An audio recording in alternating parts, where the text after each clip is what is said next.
Treneri, šiandien antroji rungtynių pusė atrodo apylygė, pirmojoje kažko pritrūko. Kas nutiko žengus ant parketo?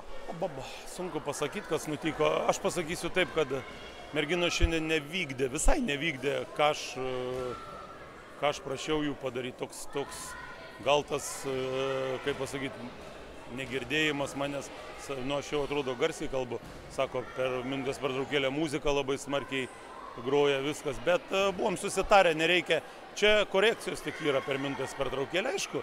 Pradžią pirmą pusę sužaidėm prastai, užtat tas rezultatas ir yra. Daugiau po trečiam, ketvirtam kėlinukė, man atrodo, kad žaidėm apylygį, aišku.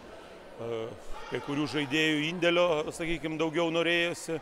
Eksperimentavom, bandėm vieną kitą, aišku, ta serija dar nesibaigė, dar tik prasideda. Aišku, jos pradėjo namuose pergalę, tikrai sveikinu Marijampolės komandą, bet mes rankų nenuleisim, sekmadienį kovosim toliau.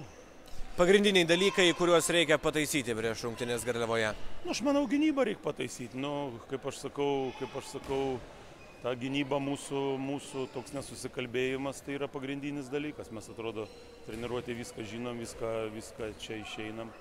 Atrodo visai kažkas kitaip. Nu, neturim baudų, reikia vieną baudą padaryti.